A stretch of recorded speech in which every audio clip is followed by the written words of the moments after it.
इतिहास में मने भारत के इतिहास में एक इतिहास बना कि प्रशासन को भी लगा कि झाझा क्रांतिकारियों का क्षेत्र है और झाझा में क्रांतिकारियों का कमी नहीं है।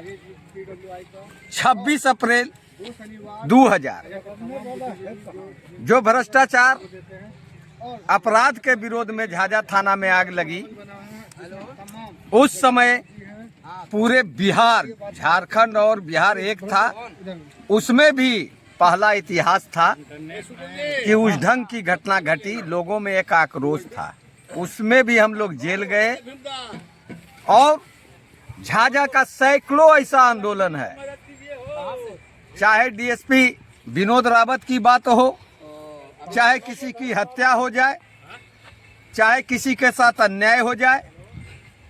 झाझा के सरजमी पे घनश्याम गुप्ता जैसा आदमी, कॉमरेड जोगेंद्र जैसा आदमी, बसपा नेता राजू यादव जैसा आदमी, कदम से कदम मिलाकर झाझा को हम लोग शांत करवाने का बात करते थे। झाझा में उस समय भ्रष्टाचार जब होती थी और हम लोग भ्रष्टाचारियों के विरुद्ध में जब आवाज उठाते थे तो लोगों को लगता था कि कोई क्रांतिकारी झाझा का है और ये अपना मांग मनवा करके रहेंगे। लेकिन फिर एक बार कहना चाहता हूँ, कापर करूँ सिंगार पिया मोरा अंधरबा। जब बात होगी प्रतिनिधित्व का, लोग 1500 रुपया में बिक जाएंगे, जात पात में बिक जाएंगे और अच्छे लोगों को लोग वोट के जगह पर मने एक तरह से मने नजरअंदाज करने का काम करता है। आज भी भ्रष्टाचारियों के दिमाग में है कि घनश्याम गुप्ता जैसा आदमी, राजू यादव जैसा आदमी, जोगी रावत जैसा आदमी अगर वो नेतृत्व करेगा तो झाझा के हजारों लोग इसमें चढ़ बढ़ के हिस्सा लेंगे। इसलिए हम लोग किसी भी आंदोलन में कदम को आगे बढ़ाए हैं, कदम को पीछे नहीं बढ़ाए हैं। चाहे वो अफसरों को खिलाफ हो, चाहे कोई भी गुंडा का खिलाफ हो या भ्रष्टाचारियों का खिलाफ हो। झाझा में घनश्याम गुप्ता हो, जोगी रावत हो, राजू यादव हो, ये सब एक इतिहास कायम किया है। इसलिए आप लोग जब भ्रष्टाचार की बात करते हैं तो मैं तो यही जानता हूं कि किसके लिए हम लोग करें। आने वाला फिर नगर परिषद की चुनाव होगी, अब मान लिया जाए मैं अध्यक्ष या उपाध्यक्ष से चुनाव लड़ूं, फिर उस समय वही आएगा कि 500 रुपया के देगा, 1000 रुपया के देगा। तो संघर्ष करने वाला आदमी जो भ्रष्टाचार के खिलाफ लड़ता है, भ्रष्टाचार किया नहीं, उसके पास पैसा आएगा कहाँ बांटने के लिए। उस समय तो फिर ये लोग वही मने कि लल्लू चप्पू दलाल आएगा, 500 दारू का बोतल देगा, मुर्गा देगा, वोट लेगा।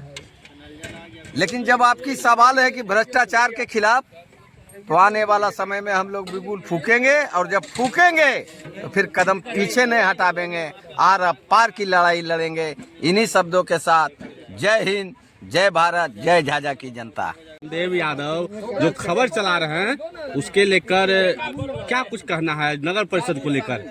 झाझा नगर परिषद का जो भी खबर चल रहा है, बलदेव यादव चला रहे हैं या मीडिया जो चला रहे हैं, हम उसके साथ हैं। आज जो झाझा की जो स्थिति बना हुआ है वो आज देख रहे हैं कि जो ठेकेदारी द्वारा जो लूट हो रही है, आज तो होना चाहिए झाझा नगर परिषद में हो या पंचायत में जो भी काम हो रहा है वह कर रहा ठेकेदार, उस इंजीनियर पर भी मुकदमा होना चाहिए जो इंजीनियर गलत करके जो पैसा लुटवा रहा है और लुटवाने में कामयाब सफलता हो रहा है, वही अपराधी को बढ़ावा दे रहा है। मैं ये पूछना चाहता हूँ कि आज जो स्टीम में लूट, नाला में लूट, रोड में लूट, और रोड चलने वाला नहीं है, नाला चलने वाला नहीं है, जो नाला टूट के बन रहा है, जो नाला बढ़िया समय से ईंटा को निकाल के ईंटा को बेचा जा रहा है। मैं इंजीनियर साहब से पूछना चाहता हूँ, ए इंजीनियर, जिस नाला बढ़िया नाला जो चल रहा उस नाला को तोड़वा रहे हो और नाला को पैसे समय कमा रहे हो, एस्टिमेट गलत ढंग से बनवा रहे हो। तो मैं बात होकर कहना चाहता हूँ, बसपा नेता होने के नाते मैं विधानसभा में आवाज उठवाना चाहूंगा कि इंजीनियर की संपत्ति सीबीआई द्वारा जांच हो, कितनी कमाई और कितनी क्या हो रहा है। आपके एस्टिमेट कितना एस्टिमेट बनाते हैं, जो एस्टिमेट अपराधी से गुंडा तक पड़ रहा है, उस अगर अपराधी गुंडा से जांच होगा, जो बचाने वाला सब इंजीनियर होता है, इंजीनियर पर मुकदमा होगा, इंजीनियर का जन आंदोलन करेंगे। एक सवाल है कि झाझा नगर परिषद में एस्टीमेट बनता है, ठीक है।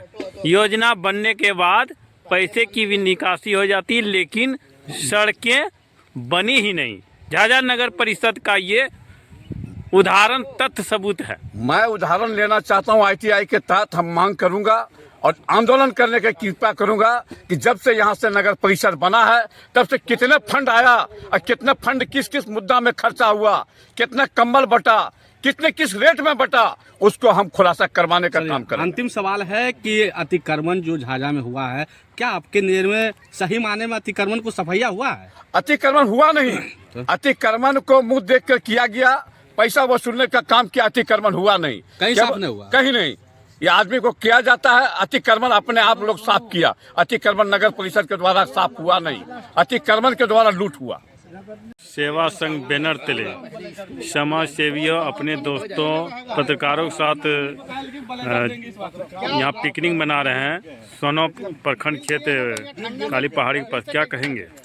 देखिए, सबसे पहले आपके चैनल के माध्यम से सारे पत्रकार बंधु का मानव सेवा संघ में हार्दिक अभिनंदन।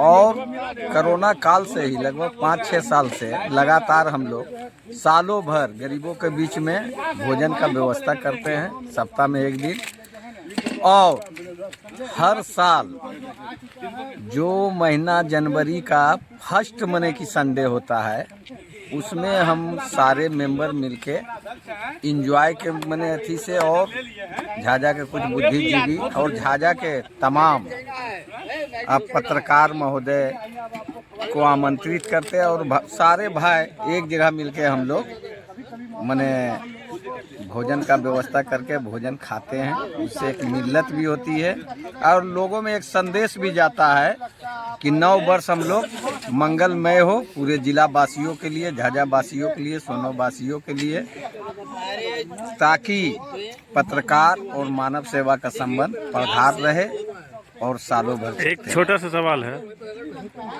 जिस तरह झाझा में भ्रष्टाचार का सीमा चरम पर पहुंच चुका है, आने वाले समय में आप क्या उस भ्रष्टाचार को उजागर के लिए आप आएंगे? देखिए, कापर करूं सिंगार पिया मोरा आंधरबा, इतिहास साक्षी है। इतिहास झाझा का साक्षी है।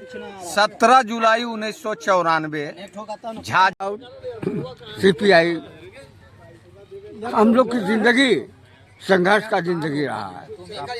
घनश्याम गुप्ता, राजू यादव और हम लोग अभी आपके द्वारा नगर परिषद का जो भ्रष्टाचार का चल रहा है आंदोलन, जो आप दिखा रहे हैं, आपको और बलजीत पासवान को पहले तो धन्यवाद देता हूँ और पूरी जानकारी प्राप्त करने के लिए भी कहता हूँ।